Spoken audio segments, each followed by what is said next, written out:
Just another day at sea. Or not. Picture this. You're out fishing, minding your own business, maybe hoping to catch the next Jaws. Suddenly, bam! You're stuck in the middle of the ocean for 438 days.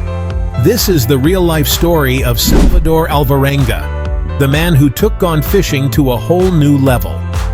Salvador Alvarenga, a fisherman from El Salvador, survived at sea for over 14 months. He battled storms, sharks, and solitude, all while maintaining a diet that would make even the most hardcore survivalist cringe. Spoiler alert, it involves a lot of raw fish and turtle blood. This is the story of Salvador Alvarenga, the man who turned getting lost at sea into an extreme sport. Let's rewind to November 17th, 2012. Salvador Alvarenga, a seasoned fisherman, sets out for a routine fishing trip off the coast of Mexico. These guys were hunting for shark in a 25-foot fiberglass boat. Alvarenga wasn't alone on this trip. He was accompanied by a young man named Ezequiel Cordoba. Everything was going swimmingly until a massive storm hit, turning their fishing trip into a nightmarish game of keep the boat from capsizing. Their motor died, and their radio, and their GPS. Basically, everything that could go wrong did go wrong. And just like that, our intrepid fishermen found themselves adrift in the vast Pacific, with nothing but their wits, their tiny boat, and a whole lot of ocean to keep them company. Now, let's talk about the weather. 1 minute it's all sunshine and calm seas. The next, you're in the middle of a storm that makes the perfect storm look like a kiddie pool. Alvarenga and Cordoba faced scorching heat during the day and freezing temperatures at night. And don't even get me started on the rain. When it rained, it poured. But the real kicker, the waves. These weren't your gentle lapping waves that lull you to sleep on a beach vacation. Alvarenga described waves as high as 50 feet. And let's not forget the wind. It would change direction constantly, pushing them further from land. At one point, Alvarenga tried to fashion a sail out of some spare clothing. Spoiler alert, it didn't work. Turns out, becoming a master sailor isn't as easy as Pirates of the Caribbean makes it look. Section 4. Hunger Games, Ocean Edition. When you're stranded at sea, you can't exactly DoorDash your favorite pizza. Alvarenga and Cordoba had to get creative with their meals. Their main course? Raw fish. They'd catch fish with their bare hands. But here's the catch. They had to be quick. If they weren't fast enough, sharks would snatch their dinner right out of their hands. They also dined on sea turtles, which they'd flip over and use as a sort of living Tupperware. And the beverage to wash it all down? Turtle blood.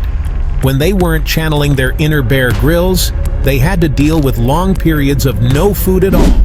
Alvarenga would hallucinate about his favorite foods: tortillas, chicken, his mom's cooking. This extreme diet plan resulted in Alvarenga losing about 50 pounds. Section 5. Shark Tales and Loneliness. When you're stranded in the middle of the ocean, you'd think privacy wouldn't be an issue. Wrong! Sharks circled their boat constantly, like teenagers circling the mall food court on a Saturday afternoon. These weren't your friendly Finding Nemo sharks either. These were the kind that made the shark from Jaws look like a goldfish. But as terrifying as the sharks were, there was something even scarier: loneliness.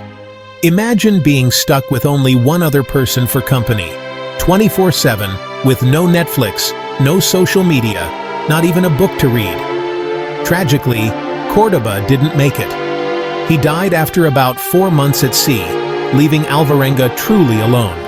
Alvarenga had to talk to himself to stay sane. He'd have full conversations with imaginary people. When a seabird landed on the boat, he treated it like his long-lost best friend. Let's just say, if Tom Hanks thought he had it rough with just a volleyball for company, he had nothing on Alvarenga. Section 6, MacGyver of the Pacific Survival Hacks 101. Now let's talk about Alvarenga's survival skills. This guy wasn't just surviving, he was practically running a one-man Survivor season out there. First up, shelter. Alvarenga used the boat's icebox as a makeshift shelter.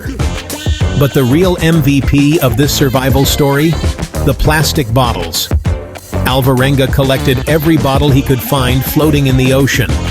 He used them to store rainwater and as flotation devices, tying them to the boat to keep it from sinking. Without proper gear, Alvarenga had to channel his inner Bear Grylls. He'd wait for fish to jump into the boat or grab them with his bare hands. But perhaps the most impressive survival hack was his mental fortitude. Alvarenga kept his mind active by creating an imaginary world. He'd pretend he was back home, going about his daily routine. It was like The Sims Castaway Edition, but with higher stakes and less attractive graphics. Section 7. Landho, the unbelievable rescue.